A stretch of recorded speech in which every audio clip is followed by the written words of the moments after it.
मस्तिष्क की उम्र धीमी हो जाती है और इससे अल्जाइमर जैसी बीमारियों का खतरा कम हो सकता है। इसी तरह ऑक्सफोर्ड और स्टैनफोर्ड की रिसर्च में भी पाया गया कि संगीत सुनने से तनाव और चिंता कम होती है। इन सब रिसर्च से यही पता चलता है कि छोटी छोटी आदतें जैसे ध्यान, संगीत सुनना और पॉजिटिव रिश्ते रखना हमारे मानसिक स्वास्थ्य को बेहतर बनाने में बहुत मददगार होती है। तो इन रिसर्चेस में और क्या ऐसे चीज़ें और किन चीज़ों पे दिखाया गया है कि इम्प्रूव करता है?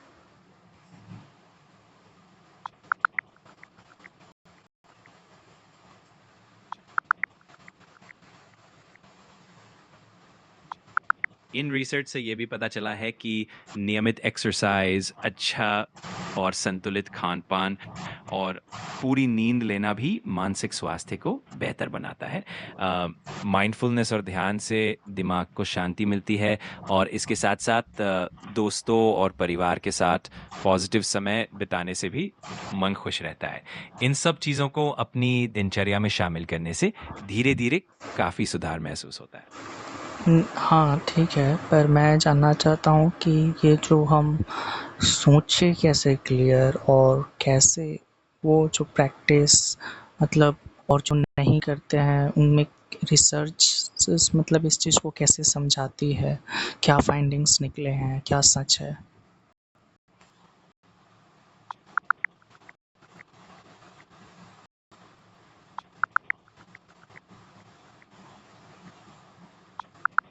तो कुल मिलाकर रिसर्च ये बताती है कि रेगुलर प्रैक्टिस जैसे ध्यान और आलोचनात्मक सोच की आदत डालने से हमारी सोच और भी ज़्यादा साफ हो पाती है। जो लोग ये प्रैक्टिस नहीं करते उनमें अक्सर कन्फ्यूजन या उलझन बनी रह सकती है। इसलिए छोटी-छोटी आदतों को अपनाना और उन्हें लगातार करना धीरे-धीरे सोच को भी साफ और मन को शांत करता है। अगर तुम्हें और भी कुछ जानना हो तो मैं हाँ, मदद के लिए मुझे तैयार हूँ। जो तुम इन रिसर्च में मतलब क्या स्पेसिफिक ऐसे कुछ चीज़ें हैं, स्टेप्स जिससे हम क्लियरली समझें?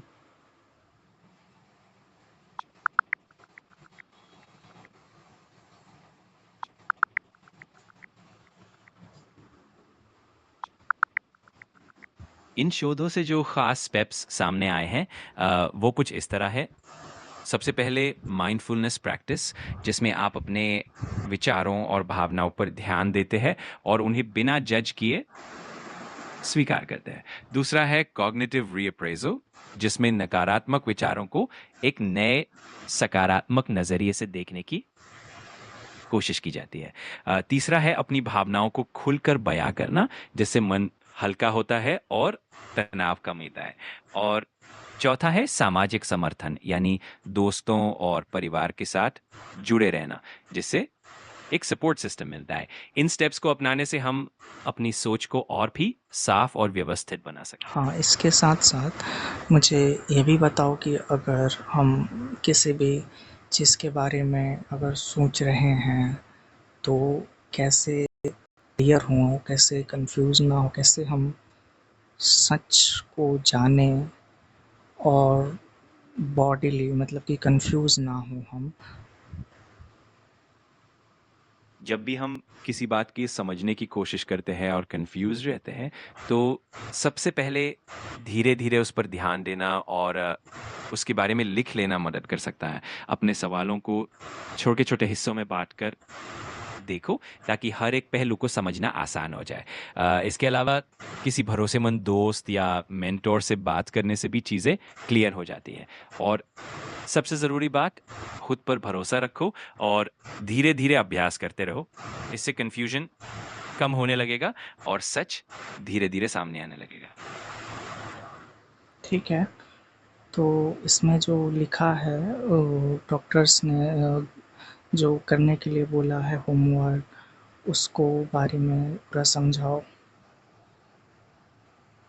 ज़रूर, डॉक्टर ने जो होमवर्क दिया है उसमें उन्होंने कहा है कि अ, तुम उन सिचुएशंस के बारे में लिखो जब तुम्हें लगा कि तुम्हारी भावनाएँ बहुत ज़्यादा तीव्र थीं और इस वजह से तुम बात पूरी नहीं कर पाए। इसके अलावा उन बातों पर भी लिखने को कहा गया है जो तुम्हें गुस्सा दिलाती है, दुखी करती है या जिनसे तुम डरते हो।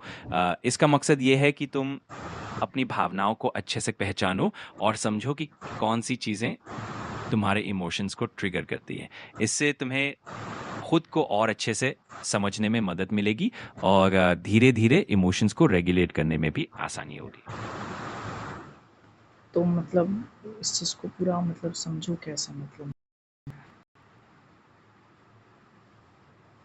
इसका मतलब ये है कि जब तुम अपने इमोशंस और फीलिंग्स को लिखते हो, तो तुम्हें ये समझ में आने लगता है कि कौन-सी चीज़ें तुम्हें प्रभावित करती हैं और कैसे कुछ सिचुएशंस में तुम्हारी भावनाएँ तेज़ हो जाती हैं। ये एक तरीका है खुद को बेहतर जानने का और इससे तुम धीरे-धीरे अपनी इमोशंस को मैनेज करना सीख जाओगे। इस तरह से तुम्हें ये पता चलेगा कि तुम्हारे लिए क्या चीज़ कैसे बेहतर तरीके से संभाला जा सकता है। तो इसको मतलब और समझने के जो रिसर्च हुए हैं उसके क्या फाइंडिंग्स निकले हैं?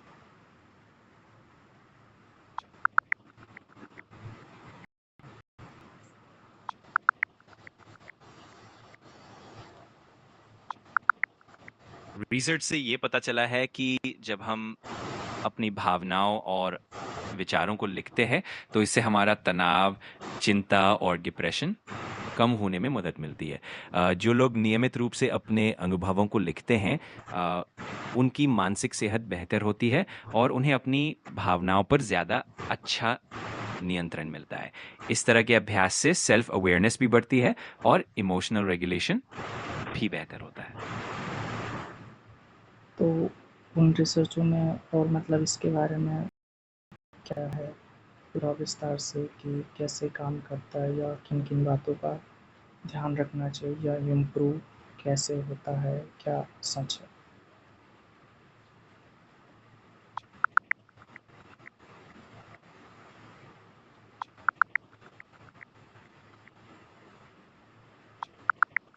जर्नलिंग पर की गई विस्तार से रिसर्च ये बताती है कि नियमित तौर पर अपने विचार और भावनाएं लिखने से न सिर्फ मानसिक बल्कि शारीरिक सेहत भी बेहतर होती है। उदाहरण के लिए इससे इम्यून सिस्टम मजबूत होता है, ब्लड प्रेशर और नींद भी बेहतर होती है। इसके अलावा अगर हम अपने कठिन अनुभवों को लिखते हैं, तो इससे हमारे शरीर की रोग प्रतिरोधक क्षमता भी बढ़ती है। कुल मिलाकर जर्नलिंग ऐसा सब है जो हमारी मानसिक स्पष्टता, इमोशनल रेगुलेशन और ओवरऑल वेलनेस को सुधारने में मदद करता है। तो मुझे जानना है कि ये जो स्पष्टता वो आएगा कैसे? लिखेंगे हम जो बोलते हैं, सोचते हैं वही लिखेंगे, तो उसमें मतलब क्लियर पूरा कहाँ है सर? ये बिल्कुल सही बात है कि जर्नल हम ये लिखते हैं जो हम सोचते या महसूस कर रहे हैं और इससे हमें धीरे-धीरे अपने विचारों को साफ करने में मदद मिल रही है। जर्नलिंग एक तरह से हमारे मन के विचारों का एक आईना बन जाता है। इससे ये समझ में आसानी होती है कि कौन से पैटर्न्स या ट्रिगर्स हमारे सोच में बार-बार आ रहे हैं। इस तरह हम अपने आप को बेहतर तरीके से समझ पाते हैं और धीरे-धीरे अपनी सोच को भी अधिक स्पष्ट कर पाते हैं। तो मतलब हमारा इमोशंस भी मतलब कैसे एकदम कंट्रोल रह हो जाता है किसी चीज़ को समझने या क्लियर से समझने के बाद करने से, ये थोड़ा मुझे पूरा डिटेल में बताओ।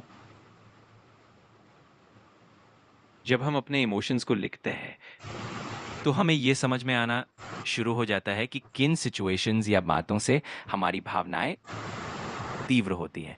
जब हम इन भावनाओं को पहचान लेते हैं, तो धीरे-धीरे उन्हें मैनेज करना आसान हो जाता है।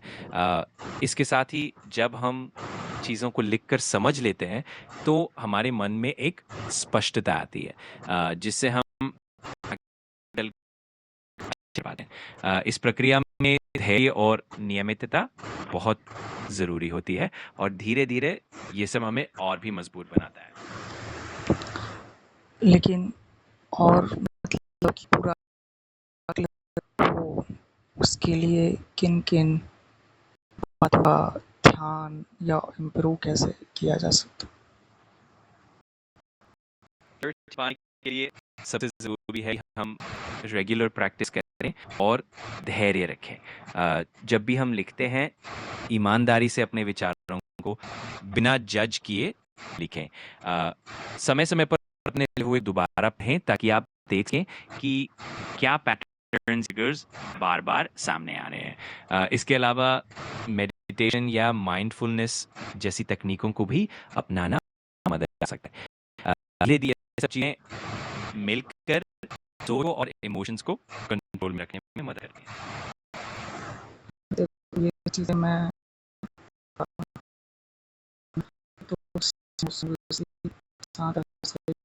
करूँगा तो ये बार-बार ये तो मतलब बहुत ज़्यादा टाइम लेगा। तो मुझे मतलब कि अभी से मतलब क्या और कैसे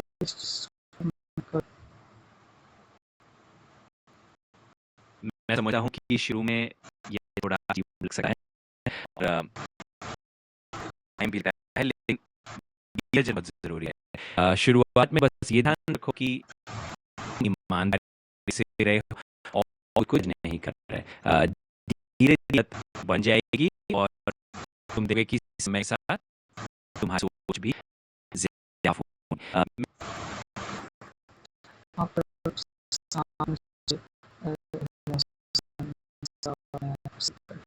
क्लियर होना चाहता हूँ। तो मतलब इसके बारे में जो भी साइकोलॉजिस्ट या थेरेपिस्ट वो अपने पेशेंट को इस स्थिति में क्या एडवाइस देते हैं या क्या करने के लिए बोलते हैं और वो कैसे काम करता है और फिर कैसे इम्प्रूव कर देता है पूरा बताओ। आमतौर पर साइकोलॉजिस्ट या थेरेपिस्ट ने पेशेंट को इमोशन को समझने और मैनेज करने के लिए कई तरीके से जाते हैं। उनमें से एक है कॉग्निटिव बिहेवियर थेरेपी सीबीटी, जिसमें नेगेटिव थॉट पैटर्न्स को पहचान कर उन्हें पॉजिटिव और बैलेंस थॉट से रिप्लेस किया जाता है। इसके अलावा माइंडफुलनेस मेडिटेशन भी एक असरदार तरीका है, जिसमें हम अपने वर्तमान पर ध्यान देना सीखते हैं और बिना जजमेंट के अपनी भावनाओं को स्वीकारते हैं। थेरेपिस्ट अक्सर जर्नलिंग, डीप ब्रीदिंग एक्सरसाइजेज और ग्राउंडिंग टेक्निक भी सजेस्ट करते हैं ताकि धीरे-धीरे इमोशनल रेगुलेशन बेहतर हो सके। नहीं मतलब पर ये सब चीज़ें कैसे करते हैं जो वो एडवाइस देते हैं और टाइम पे मतलब कैसे इम्प्रूव करना होता है, तुम थोड़ा पूरा डिटेल में तुम्हारे पास डेटा है एनालाइज करके बताओ।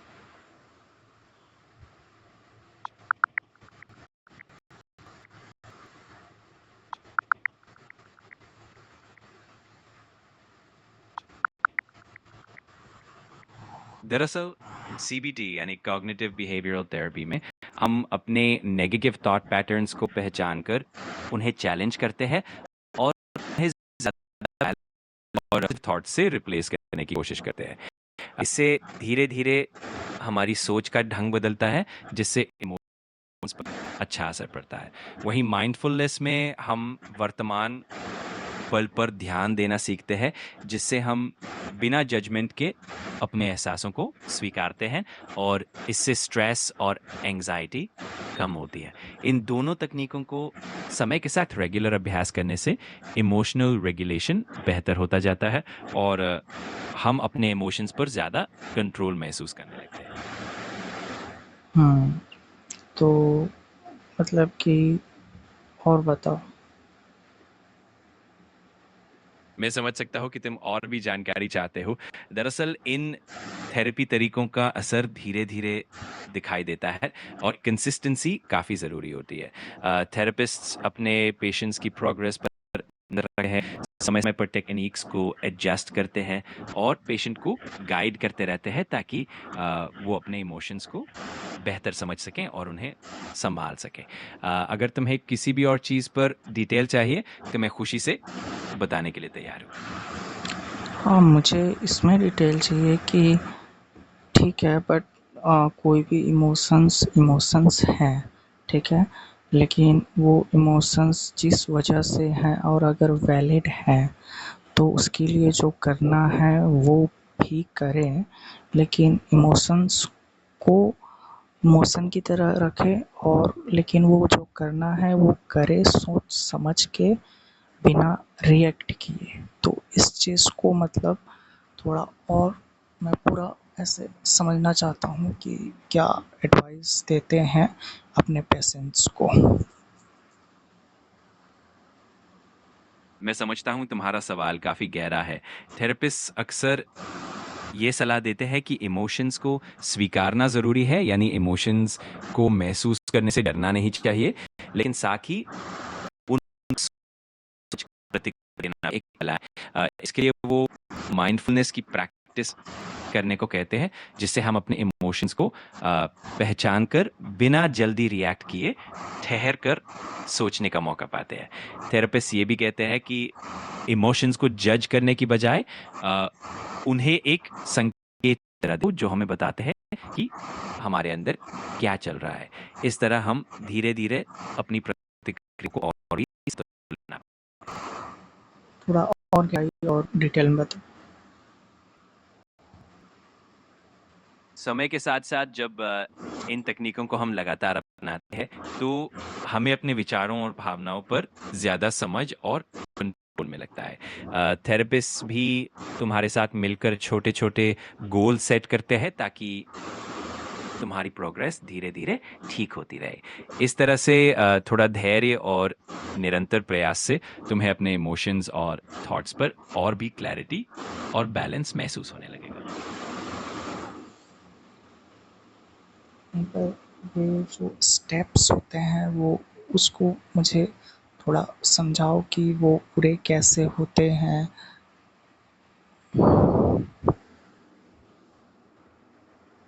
ज़रूर, अगर हम बात करें इमोशनल रेगुलेशन या थेरेपी के स्टेप्स की, तो सबसे पहला स्टेप होता है सेल्फ अवेयरनेस, यानी अपने इमोशंस और थॉट्स को पहचानना। उसके बाद आता है इन्हें एक्सेप्ट करना, यानी बगैर जज किए उन्हें स्वीकारना।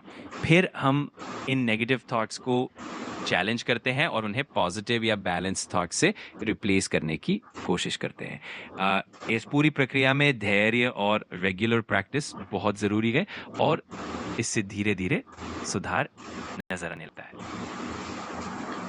तो और क्या बोलते हैं वो कि मतलब जैसे कि कोई भी इमोशंस को हम महसूस ही नहीं करते हैं या उससे बच जाते हैं, कुछ और करने लगते हैं, तो ये फिर कैसे नुकसान होता है, वो पूरा प्रोसेस कैसे काम करता है, या फिर उसको इम्प्रूव करने के लिए अगर ऐसा करें तो उसको कैसे एक्सेप्ट करना है, फिर आगे क्या समझना है, इसके बारे में वो क्या बोलते हैं। उनके जैसे रिसर्च भी जितने भी सारे हुए हैं, जैसे हार्वर्ड, ऑक्सफोर्ड, ये सब बड़े-बड़े में लंबे टाइम तक, उनमें भी इन चीज़ों के बारे में क्या बताया गया है, डिटेल में बताओ गहराई से। जब हम अपनी इमोशंस को दबाते हैं या उनसे बचने की कोशिश करते हैं, तो इससे हमारे मानसिक और शारीरिक स्वास्थ्य पर नकारात्मक असर पड़ता है। रिसर्च से पता चला है कि इमोशंस को अनदेखा करने से स्ट्रेस बढ़ता है और लंबे समय में एंजाइटी, डिप्रेशन जैसी समस्याएं पैदा हो सकती हैं। इसीलिए थेरेपिस्ट ये सलाह देते हैं कि इमोशंस को स्वीकारना बहुत ज़रूरी है। अपनी भावनाओं को एक्सेप्ट करने का मतलब है उन्हें बिना जज किए महसूस करना। धीरे धीरे जब हम इन भावनाओं को समझ लेते हैं तो हम इन पर बेहतर तरीके से काम कर पाते हैं और अपनी मानसिक सेहत को सुधार सकते हैं। ठीक है, आगे का बताओ पूरा कि मतलब ये कैसे काम करता है, कि कोई अवॉइड कर रहा है तो पूरा मतलब चीज़ें और मजबूत बनती हैं, या चीज़ों को एक्सेप्ट करने के लिए, फीलिंग को समझने के लिए उस टाइम पे, या आगे क्या करना चाहिए, उसे कैसे समझना चाहिए? जब हम इमोशंस को अवॉइड करते हैं तो वो अंदर ही अंदर और बढ़ती जाती हैं, जिससे बाद में वो और ज़्यादा स्ट्रांग होकर सामने आ सकती हैं। इसीलिए उन्हें स्वीकारना और समझना ज़रूरी है।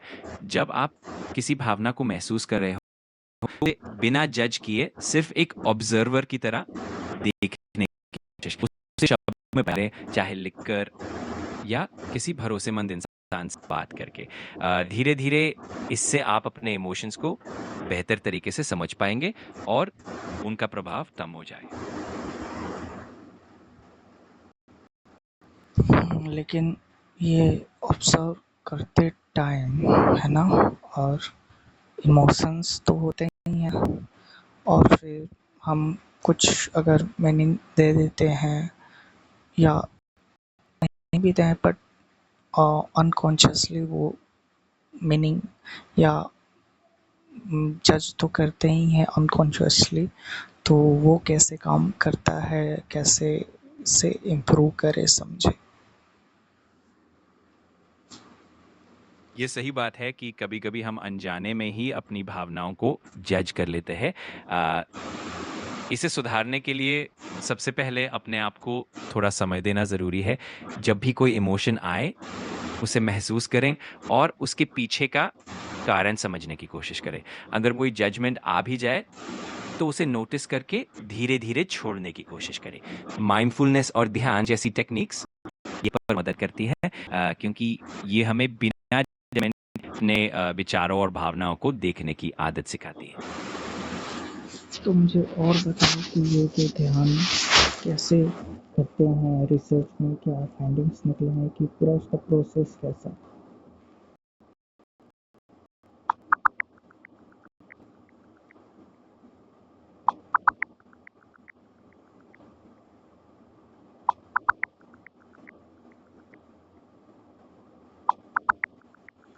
माइंडफुलनेस मेडिटेशन का मकसद है वर्तमान पल पर ध्यान देना और बिना किसी जजमेंट के अपने विचारों और भावनाओं को स्वीकारना। रिसर्च में पाया गया है कि नियमित रूप से माइंडफुलनेस मेडिटेशन करने से स्ट्रेस, एंजाइटी और डिप्रेशन कम होता है और ओवरऑल वेल-बीइंग बेहतर होती है। इसका प्रोसेस काफ़ी सरल है। सबसे पहले एक आरामदायक स्थिति में बैठें, फिर अपनी सांसों पर ध्यान दें। जब भी कोई विचार या भावना आए, उसे स्वीकार करके वापस अपने सांसों पर लौट आएँ। धीरे-धीरे इस प्रक्रिया को रोज़ाना कुछ मिनट से करके बढ़ाया जा सकता है। इस तरह से माइंडफुलनेस को दिनचर्या में शामिल करने से मानसिक और शारीरिक दोनों तरह की सेहत में सुधार होता है। और क्या बताते इसके बारे में? माइंडफुलनेस मेडिटेशन के बारे में रिसर्च बताती है कि इसका प्रभाव काफ़ी गहरा होता है। इससे हमारा दिमाग ज़्यादा शांत और केंद्रित होता है, जिससे स्ट्रेस कम होता है और साथ ही साथ हमारा इमोशनल बैलेंस भी बेहतर होता है। रेगुलर प्रैक्टिस से मेमोरी, ध्यान लगाने की क्षमता और भी कई मानसिक क्षमताओं में सुधार देखा गया है। कुल मिलाकर माइंडफुलनेस एक सरल लेकिन बहुत प्रभावी तरीका है, जो अपने मानसिक स्वास्थ्य को बेहतर बनाने में मदद करता है। पर मुझे और जानना है ये पूरा कैसे काम करता है, क्योंकि एंड ऑफ द डे हम बहुत ज़्यादा अनकॉन्शियसली हर चीज़ें करते हैं, पहले से ही वो चीज़ों की प्रैक्टिस होती है, तो मतलब ये वो चीज़ों को कैसे ये इम्प्रूव करता है और वो चीज़ों को कैसे समझें, जानें?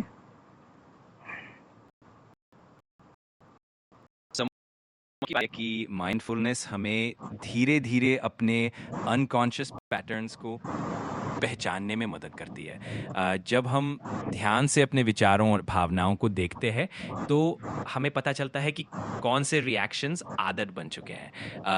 इस अवेयरनेस के ज़रिए हम उन पैटर्न्स को बदलने की शक्ति पाते हैं। इसे समझने का मतलब है कि हम अपने अंदर की उन आदतों को जो बिना सोचे-समझे चलती है, उन्हें पहचान कर धीरे-धीरे उन्हें बदलने की कोशिश करें।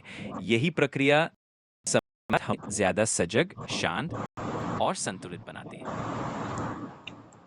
तो इससे मतलब ये प्रोसेस को और कैसा होता है इसके बारे में एक्सपर्ट्स मतलब कैसे बताएं ये अपनी किताबों में या सारे रिसर्च।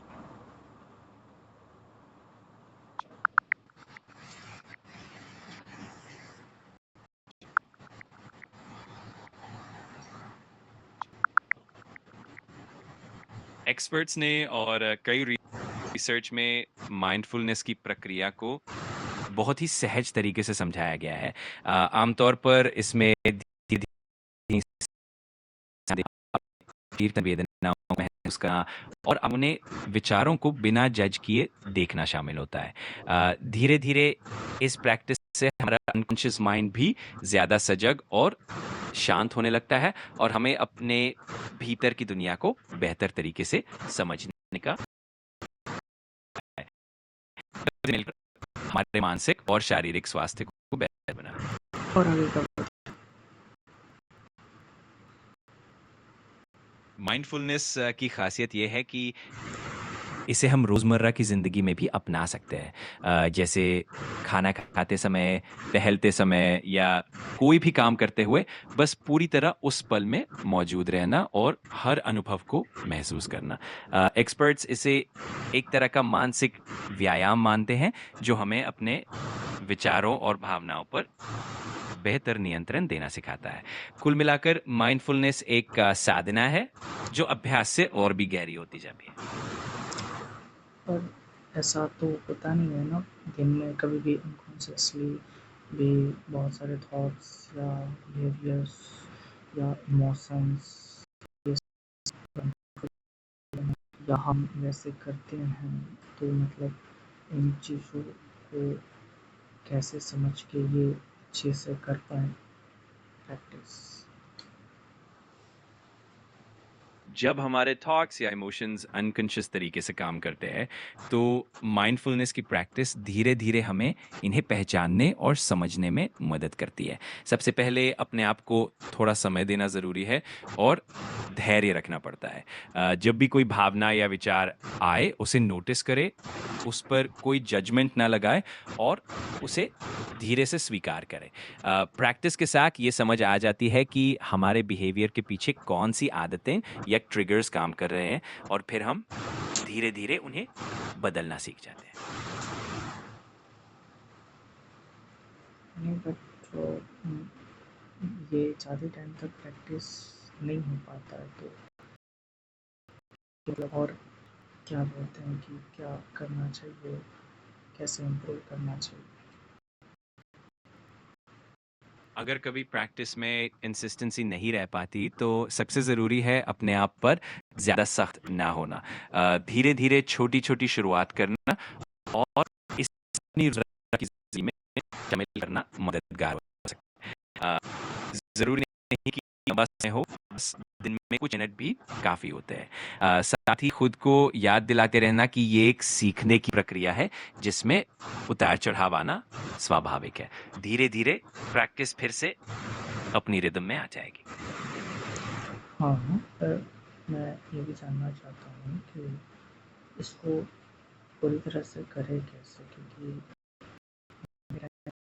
थोड़ी हम ऐसा करके सोते हैं अनकॉन्शियसली तो ये हर पल में कैसे रहें। इसका सबसे अच्छा तरीका है कि इसे छोटे-छोटे कदमों में आगे बढ़ाया जाए। शुरुआत में दिन में कुछ मिनट पूरी तरह माइंडफुल होकर कोई भी काम करने की आदत डालें। जैसे खाने का एक निवाला ध्यान से खाना या कुछ देर साँसों पर ध्यान देना। धीरे-धीरे ये आदत बढ़ती जाएगी और आपको अनकॉन्शियस तौर पर भी ज़्यादा सजग रहने में मदद। ये प्रैक्टिस आपके दिनचर्या का हिस्सा बन जाएगी और आपको हर पल में थोड़ा ज़्यादा माइंडफुल रखेगी। तो मुझे बताओ कि ये प्रैक्टिस और कैसे मतलब कर सकते हैं कैसे काम करती है या पूरा प्रोसेस टीम में समझाना कैसे करता है और जो वो वाला बोला कि अनकॉन्शियसली या जो भी हम क्लियर या कंफ्यूजन वो कैसे पूरा काम करता है।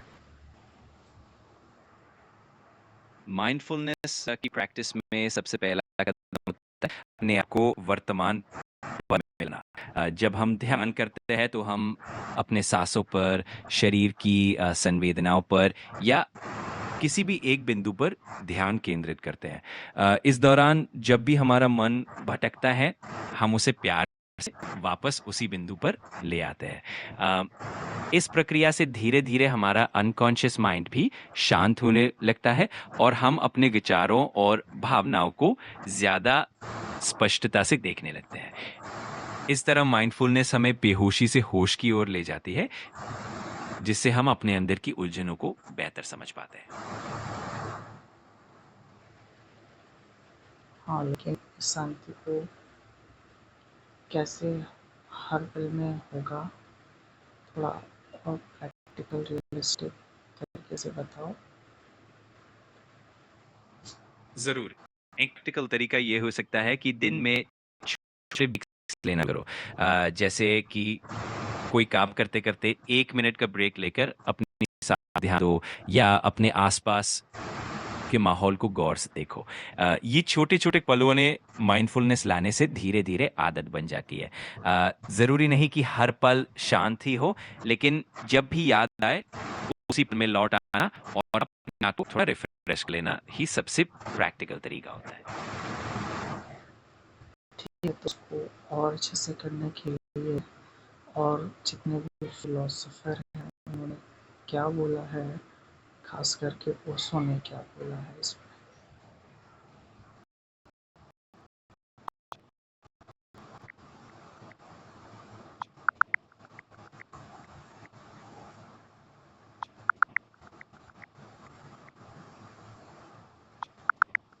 ओशो का मानना था कि माइंडफुलनेस या ध्यान का मतलब है हर क्षण में पूरा जागरूक होना। उन्होंने कहा कि ध्यान कोई अलग से करने की चीज नहीं बल्कि जीवन जीने की कला है। ओशो ने कई तरह की ध्यान विधियां भी बताई, जिनमें एक्टिव मेडिटेशन शामिल है, जहां शारीरिक गतिविधियों के जरिए हम अपनी ऊर्जा को मुक्त करते हैं और फिर एक शांत अवस्था में पहुंचते हैं। इस तरह ओशो ने ध्यान को बहुत ही व्यावहारिक और जीवन से जुड़ा हुआ बताया, ताकि हर इंसान इसे अपने दैनिक जीवन में अपना सके। ठीक है, तो और क्या बताया उन्होंने, मतलब पूरा एग्ज़ैक्ट बताओ कि उन्होंने क्या बोला कि रहे और जितना भी बिहेवियर हो रहा है, उन सबको देखे और भी फिलोसोफर जो हुए हैं या अभी के, उनका भी क्या कहना है बताना।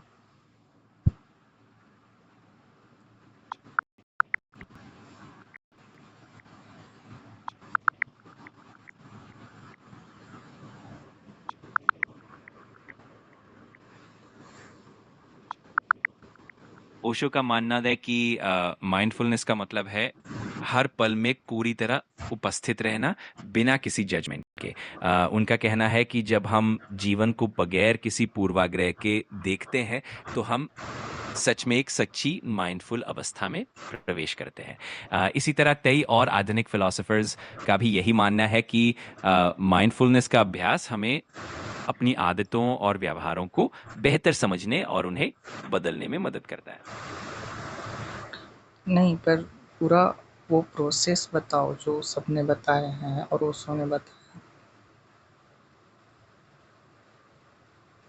ओशो और अन्य दार्शनिकों ने जो प्रैक्टिसेस बताई हैं, उसका असर यही कि हम अपने दैनिक जीवन में जागरूकता लाएं। इसका मतलब है कि हम जो भी कर रहे हैं उसमें पूरी तरह मौजूद रहें, चाहे वो खाना खाना हो, चलना हो या किसी से बात करना हो। जब हम अपने हर काम को पूरी सजगता से करते हैं तो धीरे धीरे हमारे अनकॉन्शियस पैटर्न्स भी स्पष्ट होने लगते हैं और हम ज्यादा शांत और संतुलित जीवन जीने लगते हैं।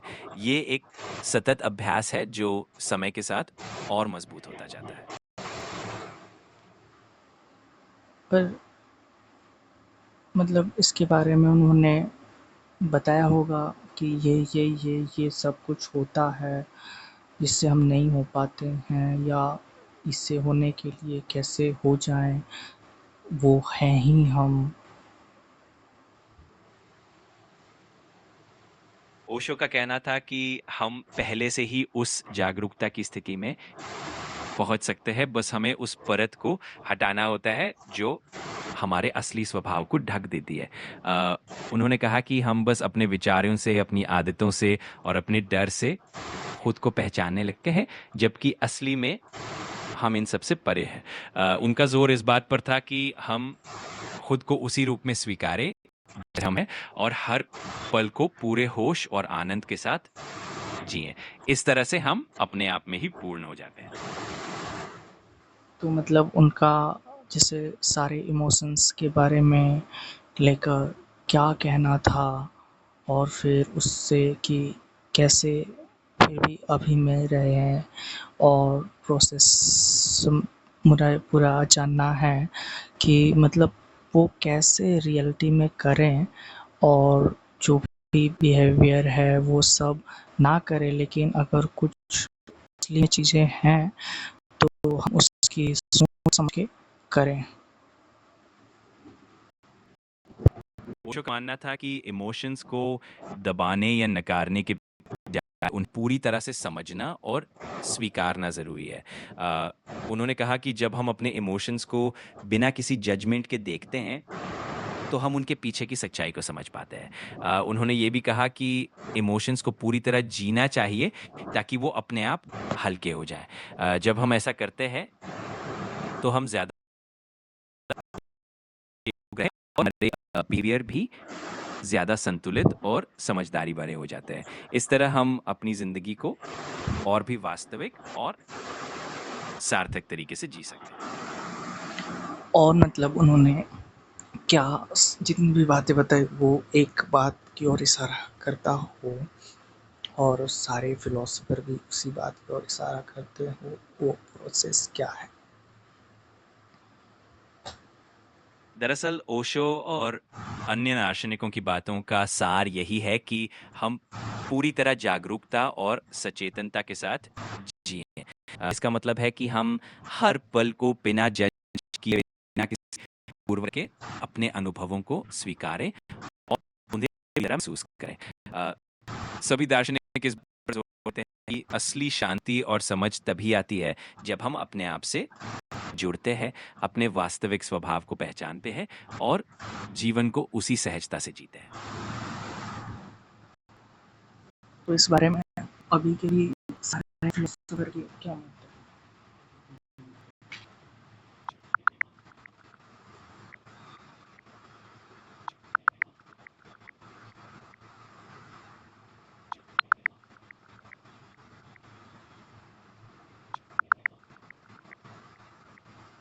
आधुनिक दौर पे दार्शनिकों भी माइंडफुलनेस को एक गहरी जागरूकता और समझ के रूप में देखते हैं। जैसे एलन लैंगर का कहना है कि माइंडफुलनेस का मतलब है नई चीज़ों को नोटिस करना, हर पल में रहना और बिना जज किए चीज़ों को स्वीकारना। इससे न सिर्फ हमारा मानसिक और शारीरिक स्वास्थ्य बेहतर होता है, बल्कि हम अपने व्यवहार में भी एक तरह की ईमानदारी और सजगता लाते हैं। कुल मिलाकर सभी दार्शनिकों का सार यही है कि माइंडफुलनेस एक ऐसी जीवन शैली है जो हमें अपने और अपने आसपास की दुनिया के प्रति और भी जागरूक बनाती है। तो कुछ 5 जो अभी भी सबसे प्रसिद्ध बुक है फिलोसोफर के, उसके बाद उसमें उन्होंने पूरा क्या लिखा है इसके बारे में?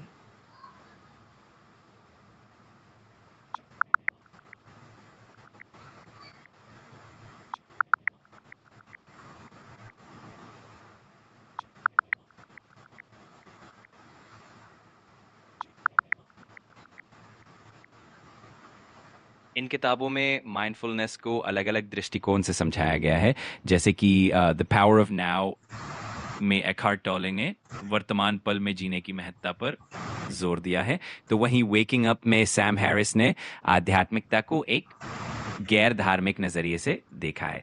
इन सभी पुस्तकों का मूल उद्देश्य यही है कि माइंडफुलनेस को अपनी जिंदगी में लागू करके हम ज्यादा सजग, शांति और समझ से भरपूर जीवन जी सकते हैं। हाँ, पर इन किताबों में उसके पूरा प्रोसेस दिया होगा ना? पूरा डिटेल में बताओ कि कैसे करें इसे, फिर क्या नहीं करना चाहिए, और भी किताबें बताओ जो कि साइकोलॉजिस्ट या एक्सपर्ट द्वारा भी लिखाई गए हों।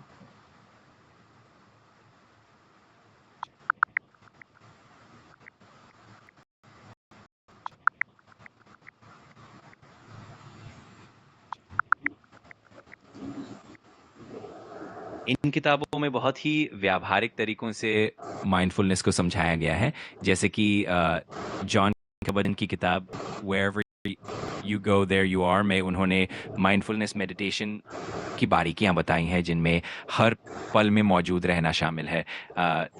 थिक न्याथ हान की द मिरेकल ऑफ माइंडफुलनेस में रोजमर्रा के कामों में माइंडफुलनेस को शामिल करने के सरल अभ्यास दिए गए हैं। और एकहार्ट टोले की द पावर ऑफ नाउ में वर्तमान क्षण जीने की महत्ता पर जोर दिया गया है। इन किताबों में जो प्रक्रियाएं बताई गई हैं वो हमें सिखाती हैं कि किस तरह हम अपने दैनिक जीवन में थोड़े थोड़ों को ध्यान और जागरूकता से भर सकते हैं। और मुझे डिटेल में बताओ पूरा प्रोसेस। माइंडफुलनेस की प्रैक्टिस में कुछ बुनियादी काम होते हैं। पहला, एक शांत और सुविधाजनक जगह पर बैठना, आंखें बंद करके धीरे धीरे सांसों पर ध्यान देना। जब भी मन भटकने लगे उसे जज किए बिना वापस अपनी सांसों पर ले आना। इसके अलावा कामों को भी पूरे ध्यान से करना, जैसे खाना खाते समय, चलते समय या किसी से बात करते समय भी पूरी तरह उस पल में मौजूद रहना। धीरे धीरे ये अभ्यास हमें ज्यादा सजग, शांत और स्थिर बनाता है। अगर कभी मन भटके तो बस उसे नोटिस करके वापस लाना ही इस पूरी प्रक्रिया का हिस्सा है। ठीक है, जैसा मैंने पहले तुम्हें कहा कि जितने भी वो किताब हैं, रिसर्चेस में पूरा देखा गया होगा कि ये एक्चुअल में कैसे काम करता है, और क्या काम किन चीज़ों को बिगाड़ता है या किन बातों का ध्यान रखना चाहिए, तो पूरा उसे डिटेल में बताओ। माइंडफुलनेस का असर वास्तव में बहुत गहरा होता है, और इसे सही तरीके से अपनाने के लिए कुछ बातों का ध्यान रखना ज़रूरी है। सबसे पहले, नियमित प्रैक्टिस बहुत ज़रूरी है, यानी दिन में कुछ समय निकाल कर ध्यान या माइंडफुलनेस का अभ्यास करना। दूसरा, धैर्य रखना भी उतना ही महत्वपूर्ण है, क्योंकि शुरुआत में मन भटकना स्वाभाविक है। तीसरा, अपने आप को बिना जज किए हर अनुभव को स्वीकारना और उस पर ध्यान देना भी इस प्रोसेस का हिस्सा है। इन बातों का ध्यान रखने से माइंडफुलनेस का अभ्यास ज्यादा प्रभावी बनता है, पूरा लाभ मिल पाता है। नहीं, पर जब प्रैक्टिकल रिसर्च हो रहा होगा, जितने रिसर्च पेपर्स में लिखे हैं, तो उनके फाइंडिंग्स में क्या बताया गया है कि क्या चीज़ों को किया तो इम्प्रूव हुआ, और किन बातों का ध्यान किया और उसे सुधारा?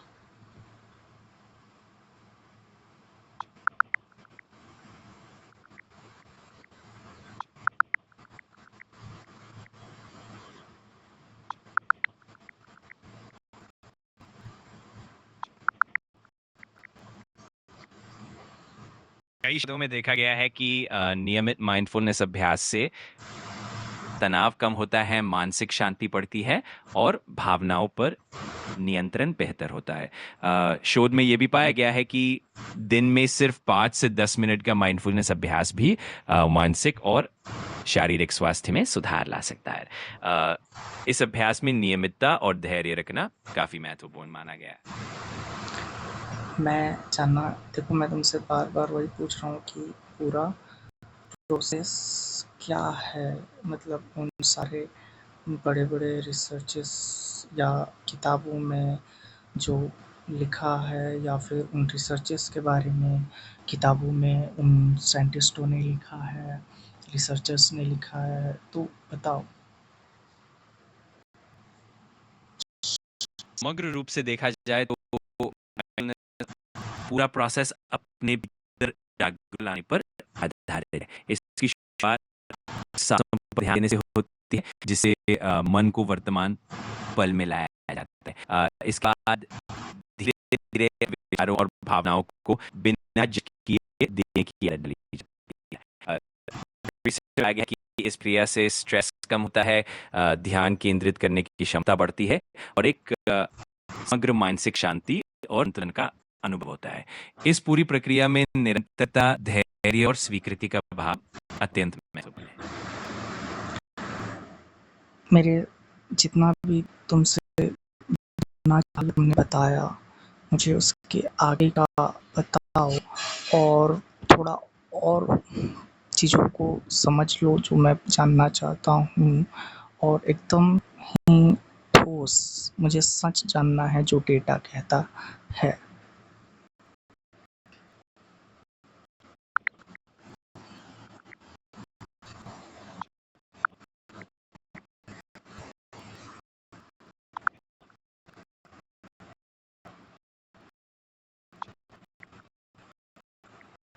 शब्दों के अनुसार अगर हम दैनिक रूप से सिर्फ 10 मिनट ही माइनस का अभ्यास करें तो इससे तनाव और चिंता होने लगती है, मानसिक स्वास्थ्य बेहतर होता है, धीरे धीरे एक सकारात्मक जीवन शैली विकसित होती है। इसका मतलब है कि माइंडफुलनेस अभ्यास न सिर्फ मानसिक रूप से बल्कि शारीरिक रूप से भी काफी फायदेमंद साबित हो रहा है। फिर से मेरी बातों को समझो और मतलब और रिसर्चेस को पूरा एनालाइज सारे डेटा को और एग्जैक्ट क्या एकदम मुझे साफ लाइन में बताओ कि वो प्रोसेस क्या है।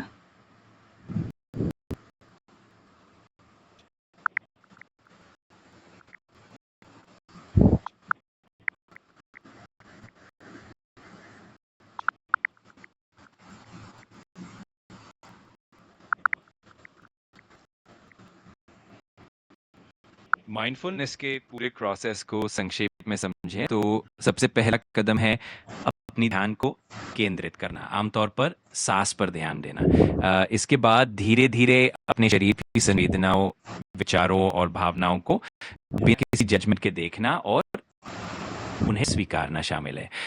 नियमित अभ्यास से ये क्षमता मजबूत होती जाती है। अंत में माइंडफुलनेस को अपने दैनिक जीवन के हर काम में शामिल करना, जैसे खाना, चलना या बात करना, ताकि जागरूकता हमारी आदत बन जाए। इस तरह के अभ्यास से तनाव कम होता है, मानसिक स्वास्थ्य बेहतर होता है और एक संपूर्ण संतुलन का अनुभव होता है। देखो, बट तुम मुझे एग्जैक्ट बताओ ना कि उन रिसर्चेस में मतलब क्या निकला है, कि पूरा एग्जैक्ट प्रोसेस जैसे मैं पूछ रहा हूँ, और फिर मेरे जो भी मैंने पहले पूछा है उन सबको एक बार ध्यान से देखो और आगे का मुझे अच्छे से पूरा डीप में सच क्लियर तरीके से बताओ और नया आगे का।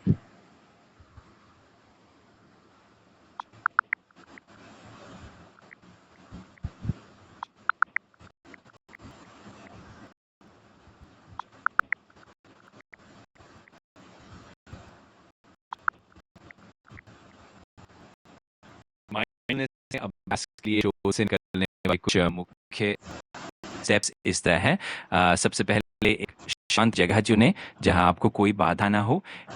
शुरुआत में 5 या 10 मिनट का छोटा समय चुनें। सुकून से बैठकर अपने शरीर और सांसों पर ध्यान दें। जब भी आपका ध्यान भटके तो उसे नोटिस करके बिना जज किए फिर से सांसों पर ध्यान वापस ले आए। सबसे जरूरी है नियमित अभ्यास करना और अपने भटकते मन को सहजता से स्वीकारना। इन स्टेप्स को फॉलो करने से माइंडफुलनेस का अभ्यास और भी प्रभावी बन जाता है। ठीक है, पर मुझे बताओ कि ये अभ्यास को कंटिन्यू करने के लिए किन किन बातों का ध्यान रखना चाहिए, और माइंडफुलनेस के अभ्यास को जारी रखने के लिए कुछ बातों का ध्यान रखना जरूरी है। पहली, नियमितता बहुत महत्वपूर्ण है, यानी हर दिन थोड़ा समय निकालकर इसे करना। दूसरी बात, धैर्य रखना, क्योंकि ये एक धीरे-धीरे विकसित होने वाली प्रक्रिया है। तीसरी बात, अपने आप पर अनावश्यक दबाव ना डालें। अगर कभी ध्यान भटक भी जाए तो उसे सहजता से स्वीकारें। और चौथी बात, धीरे-धीरे अभ्यास को अपने रोज़मर्रा के कामों में भी शामिल करें, जैसे चलते समय या खाना खाते समय भी पूरी तरह मौजूद रहें। अच्छा, तुम मुझे देख सकते हो ना? तो मुझे ये बताओ कि जो भी मैंने क्वेश्चन पूछे, उससे मैं क्या जानना चाहता हूँ उसका क्लियरली जवाब देना और मुझे फीडबैक देना। मैं समझ रहा हूँ कि तुम माइंडफुलनेस की प्रैक्टिस को लेकर एक बहुत स्पष्ट और व्यावहारिक तरीका जानना चाहते हो, ताकि तुम उसे अच्छे से अपनी ज़िंदगी में लागू कर सको। अगर तुम्हें किसी और पहलू पर अधिक जानकारी चाहिए या कोई ख़ास सवाल है, तो तुम बेझिझक पूछ सकते हो। मैं यहाँ हूँ मदद करने के लिए। हाँ, कि जैसे मैंने सारे क्वेश्चन पूछे, मैं बार-बार वही क्वेश्चन पूछूँ, वैसे ही रिसर्च देखते रहूँ और चीज़ों को मतलब बस करती रहूँ परेशानी में, तो उसका क्या इफ़ेक्ट दिखाता है? जैसा कि मैंने सारे क्वेश्चन बोला है कि रिसर्च और किताबें, यूनिवर्सिटीज़ के। मैं समझ रहा हूँ कि तुम जानना चाहते हो कि अगर हम माइंडफुलनेस और उससे जुड़े सारे सवालों को गहराई से देखते रहें, तो इसका प्रभाव क्या होता है। दरअसल इसका सबसे बड़ा फायदा यह है कि हम अपने अंदर एक गहरी समझ विकसित कर पाते हैं। इससे हमारा मानसिक संतुलन बढ़ता है, तनाव कम होता है और हम जिंदगी को और अधिक सचेतनता से जीने लगते हैं। नहीं, तुमने क्वेश्चन समझा नहीं। मैंने बोला कि उन्हीं चीज़ों के बारे में रिसर्च करना एकदम हड़बड़ी में, जानते रहना, ठीक है? लेकिन आप वो कर नहीं रहे हो, समझ रहे हो? और उसी प्रकार हर चीज़ को मतलब एकदम ही जल्दबाजी से करना या बिल्कुल उसका उल्टा, वो चीज़ें कैसे होती है, कैसे काम करती है, और उस चीज़ के बारे में, जैसे मैंने कहा पहले भी, सारे रिसर्च किताब में एक्सपर्ट्स क्या बोलते हैं। मैं समझ गया। तुम दरअसल जानना चाहते हो कि जब हम माइंडफुलनेस के उलट जल्दबाजी या अत्यधिक सोच विचार में फंस जाते हैं, तो उसका क्या असर होता है। एक्सपर्ट्स और रिसर्च बताते हैं कि जब हम बहुत ज़्यादा हड़बड़ी में रहते हैं या हर समय भागते दौड़ते रहते हैं, तो हमारा तनाव बढ़ जाता है, हम कम ध्यान दे पाते हैं और मानसिक शांति कम हो जाती है। माइंडफुलनेस हमें इसी हड़बड़ी से बाहर निकलकर एक संतुलित और जागरूक जीवन जीने का रास्ता दिखाती है। पर वो वाला इमोशंस कैसे वो निभाते हैं, या समझ, या बार बार प्रैक्टिस का समझ की गलत प्रैक्टिस है। इमोशंस को समझने और मैनेज करने के लिए माइंडफुलनेस बहुत कारगर साबित होती है। जब हम माइंडफुल रहते हैं तो हम अपने इमोशंस को बिना जज किए देख पाते हैं, उन्हें समझ पाते हैं और फिर धीरे-धीरे उन पर नियंत्रण करना सीखते हैं। इस प्रैक्टिस से हम अपनी भावनाओं को ज़्यादा गहराई से समझने लगते हैं और उनका प्रभाव भी हमारे ऊपर कम होने लगता है। इस तरह माइंडफुलनेस हमें एक संतुलित और शांत मनोस्थिति की ओर ले जाती है। अच्छा, मैंने उनसे जितने भी क्वेश्चन जिस तरह से पूछे, ठीक है, जिस आवाज़ में पूछे, उन सब